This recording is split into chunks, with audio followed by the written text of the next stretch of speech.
Today we are doing a mailbag episode, and we got a lot of stuff going on. Porzingis likes a mock trade tweet of Bradley Beal to the Blazers on Instagram.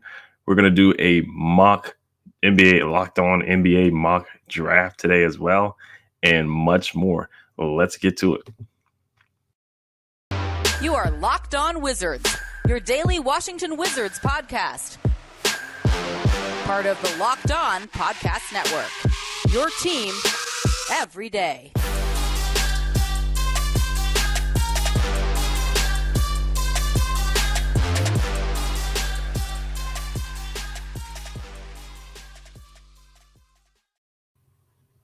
Just want to thank you guys for making Locked On Wizards your first listen every day. We are free and available wherever you get podcasts.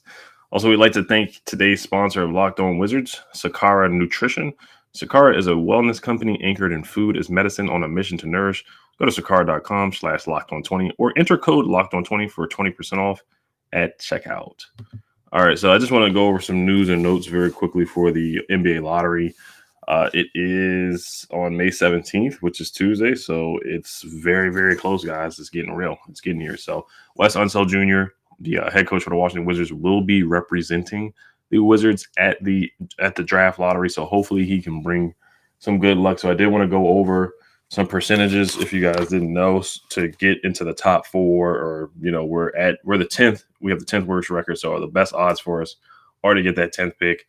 We usually get the 9th pick, but the odds most likely are putting us at the 10th pick. So we have 13.9% to get into the top four. We have 3% to get the third pick, 3% at the first pick, 3.3% at pick number 2. We have a 65.9 chance at the 10th pick and a 3.6% chance at pick 3. So those are the percentages. So most likely, if we can get lucky, a 13.9% chance to get into the top four. But, the odds are saying really it's a 65.9% chance to get at pick 10. So that's most likely where we will be picking. I am going to quickly go over the Locked On NBA mock draft where the hosts put in their picks. So far, we've only done 10 picks from what I can see so far. Actually, we've done 14 picks. So, our pick is number 10. So we'll get to that. So pick number 1 of the Locked On NBA draft is the Orlando Magic. And they picked Paolo Banchero from Duke University, the 6'8", 6'9", power forward who's super, super versatile, can score at 3 levels, in my opinion. Is a great passer, great rebounder, great scorer. Just a double-double machine. He reminds me of Aaron Gordon in the NBA, Blake Griffin a little bit. Just super, super versatile, can shoot the 3 as well. OKC at pick number 2, they took Jabari Smith out of Auburn. The Houston Rockets took Chet Holmgren out of Gonzaga, the unicorn, 7'1", super tall, very wiry, very lean. The Detroit Pistons at pick 4. This is the surprise here. Took Shaedon Sharpe out of Kentucky University. Did not play a game for Kentucky, but technically he went to Kentucky. At pick 5, the Pacers took Jaden Ivey. I would not pass up the Detroit Pistons. I guess, you already have Cade Cunningham, but I would not pass up on Jaden Ivey at any cost. I think he's the best player in the draft. The Portland Trail Blazers at pick 6 took Keegan Murray out of Iowa. The Sacramento Kings at pick 7 took AJ Griffin out of Duke.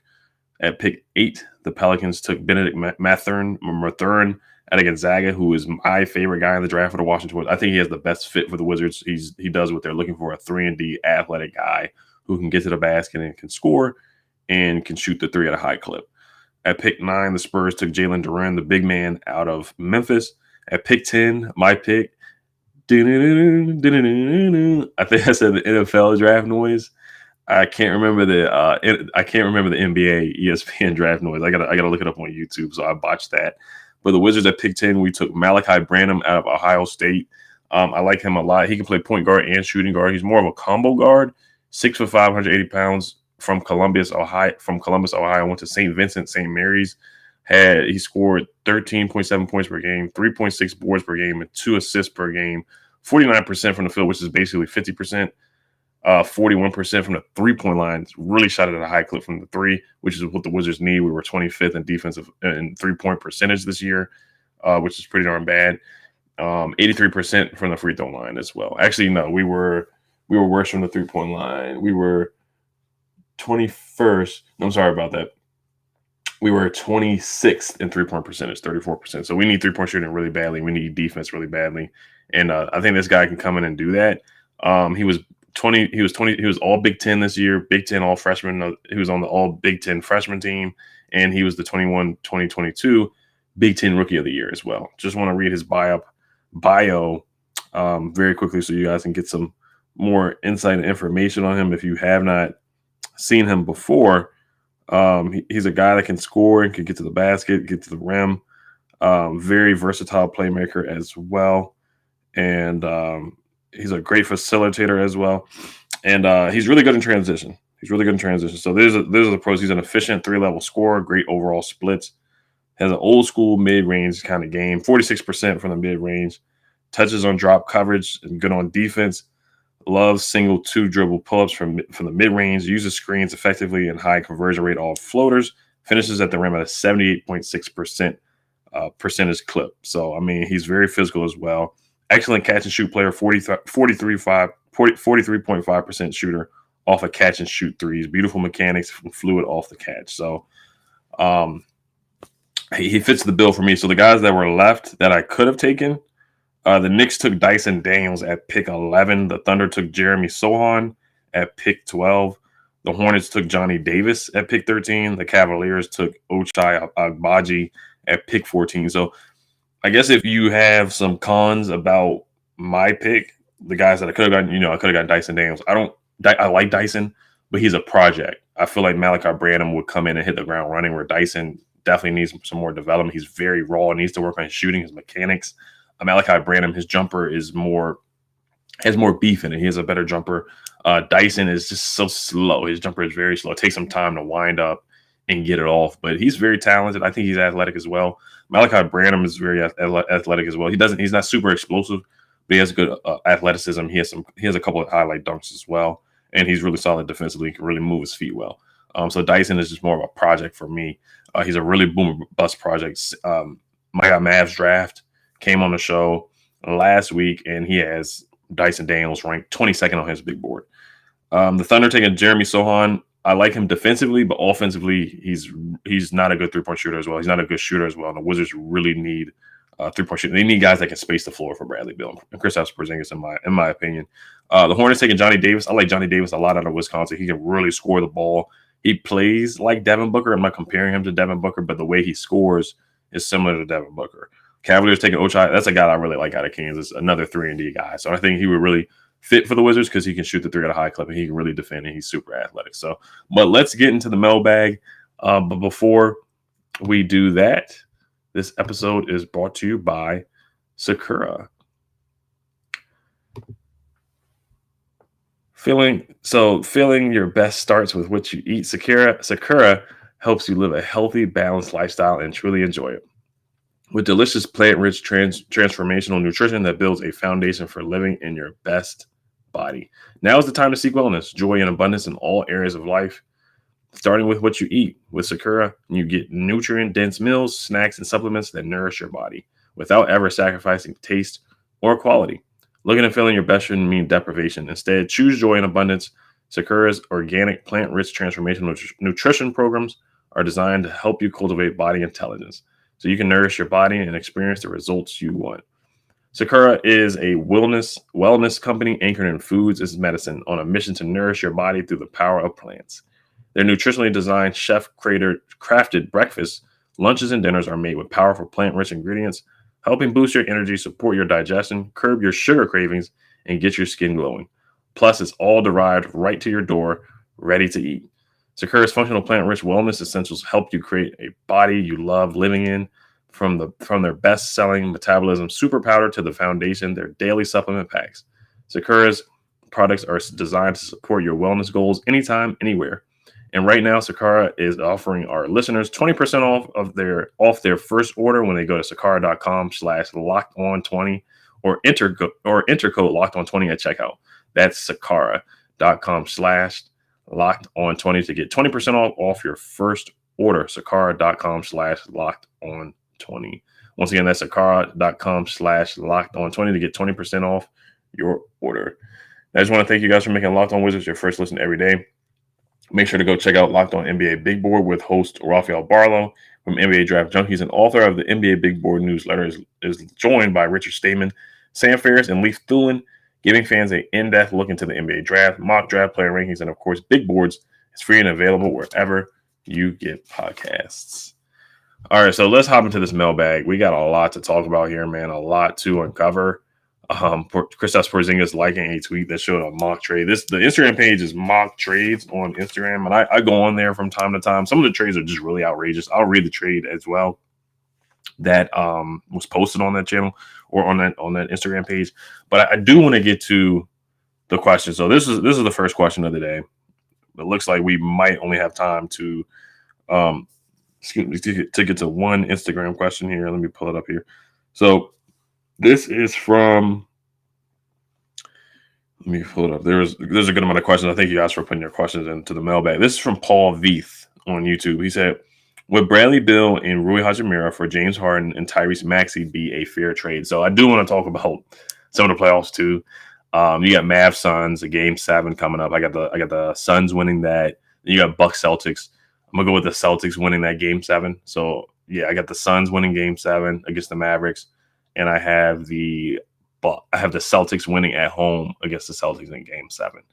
The Warriors beat the Memphis Grizzlies already, so they're going to be in that next round. So the playoffs are getting hot. We're getting ready for the Western Conference Finals. We're getting ready for the Eastern Conference Finals. Of course, the Heat beat the Sixers with James Harden not playing well at all. So this ties into this question. I want to pull up some numbers here of how bad James Harden was in that second half.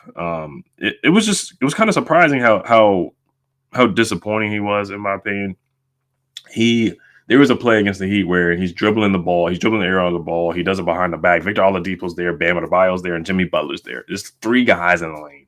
He does behind the back to his right hand, and then I think Victor Oladipo strips him, and they have an easy fast break. I mean, the game wasn't even a contest. I mean, the Heat basically beat them by at least 15 to 20 points in Philadelphia. This is the second year in a row that Philly has disappointed in the second round. Ben Simmons last year, and then now James Harden. You know, Joel Embiid is an MVP caliber player. He's playing his butt off. He comes back with a mask and, breaking bones in his face, comes back, plays his butt off, plays well.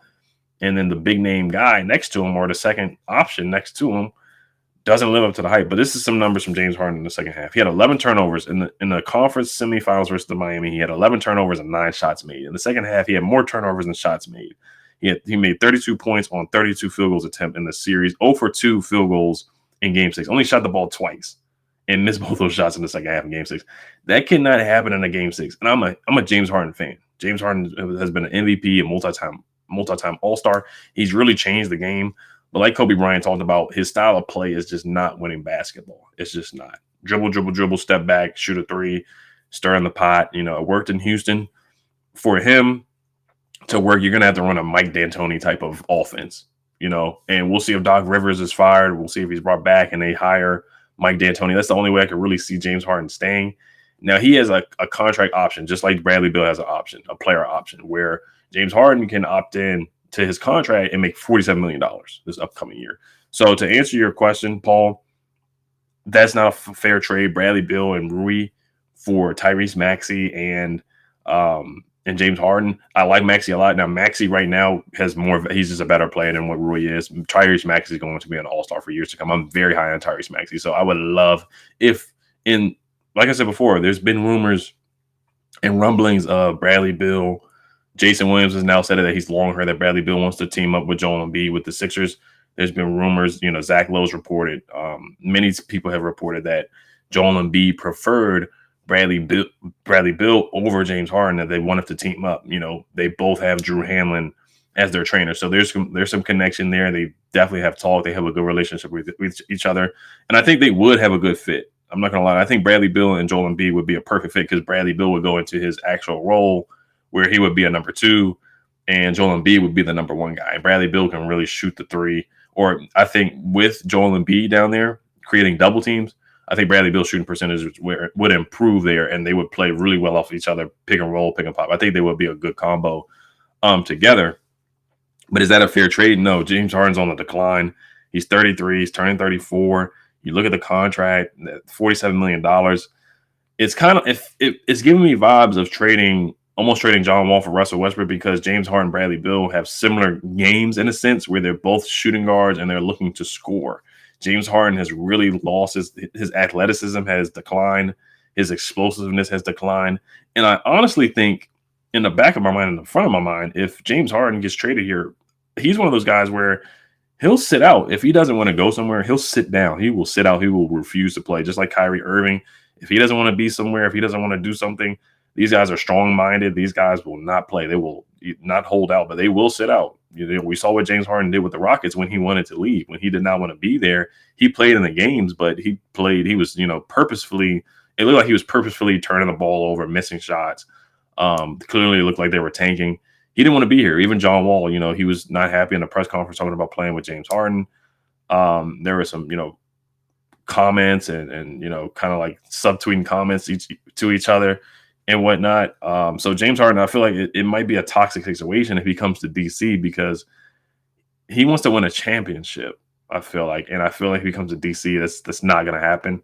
And I feel like it would be a 1-year rental. So you don't want to trade Bradley Beal just for a 1-year rental for a guy and pay him $47 million. It makes zero sense. Now, if you do make a trade with the 76ers, this is the proposal that I have. So you have to give me Tyrese Maxey, Tobias Harris to match salaries. Tobias Harris is making $34.7 million per year. I'm sorry, he's making $37.4 million per year. Tobias Harris.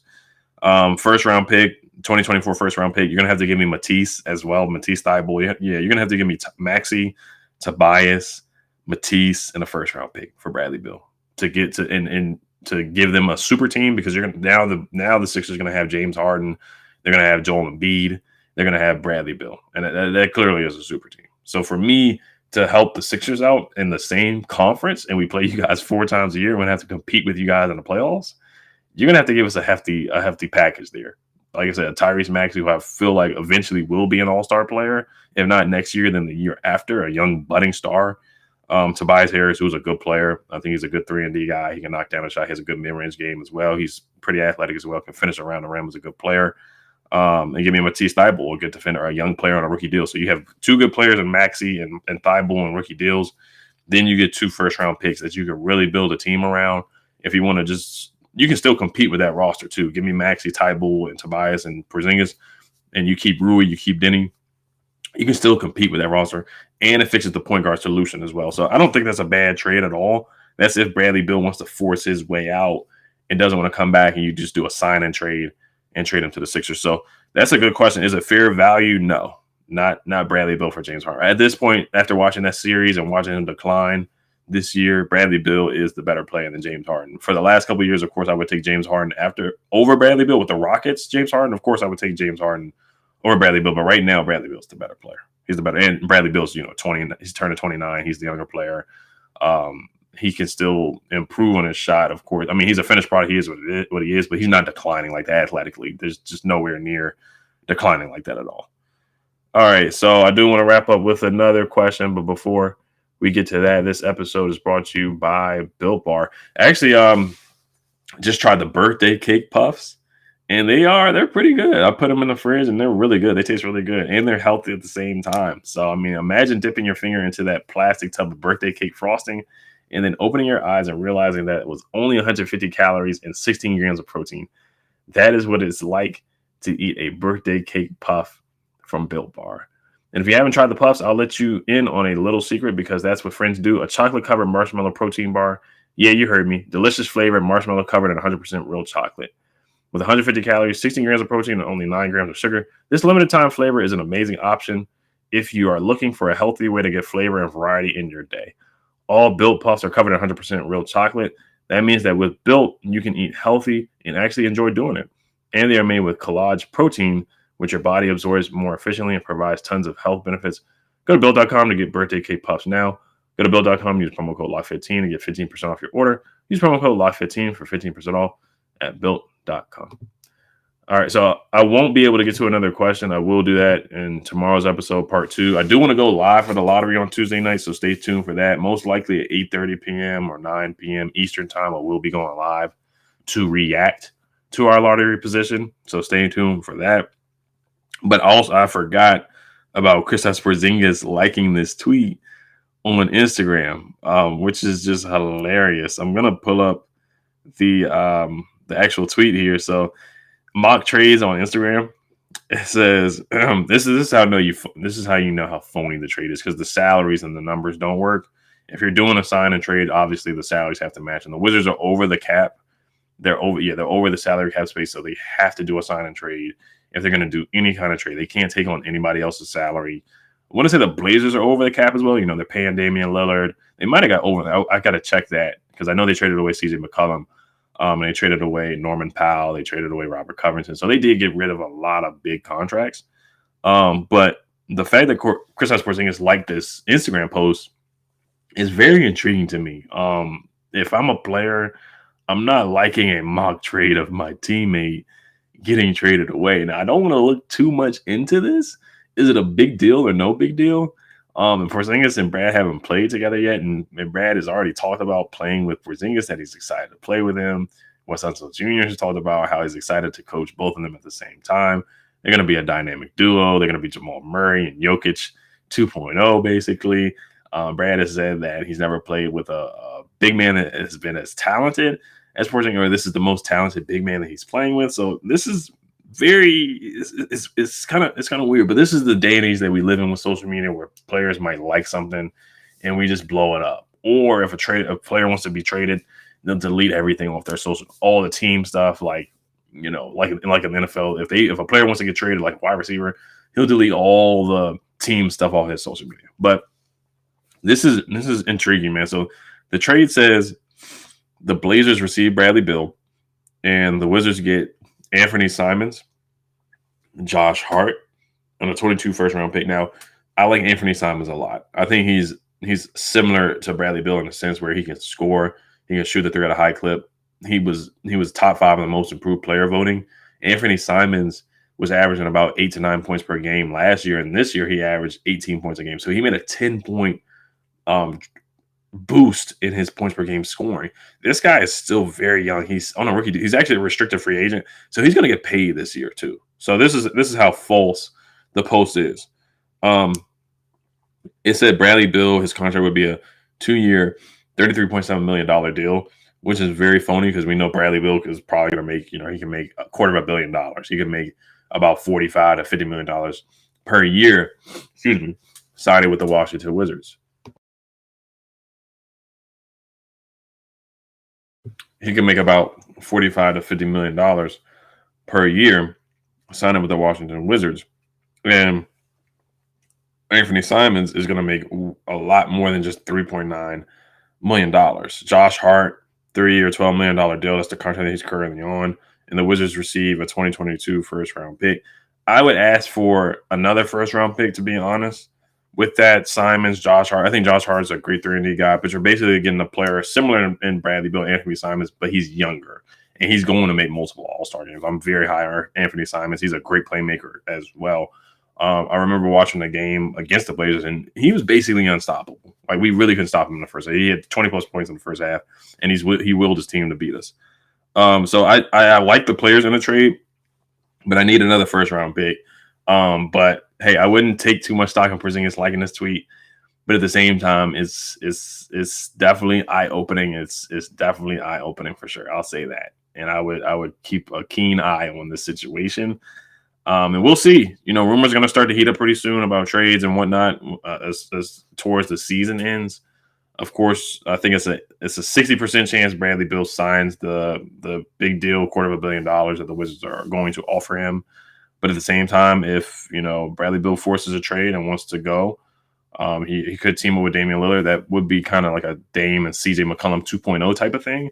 But I think most likely he would like to go to the Sixers if he chooses to be traded. So this is an article I found too, talking about there's some smoke and fire here. The 76ers did their due diligence on Bradley Beal. On a Bradley Beal deal this season, the Miami Heat are seen as a legitimate suitor this summer, per the Athletic Shams Charania. So just keep an eye on that. So, but all right, you guys, let me know what you guys think in the comments about Porzingis liking that trade post Also, fair trade value with Bradley, Beal, and Rui for James Harden and Tyrese Maxey. And, of course, the lottery coming up. I can't wait for that. All right, guys, I just want to thank you guys for listening and making Locked On Wizards your first listen every day. Now make your second listen, Locked On NBA, from the first jump ball of the play-in tournament to the last possession of the NBA Finals. Locked On experts take you deep inside the playoffs with insight and analysis affecting all 30 teams. Hail to the Wizards.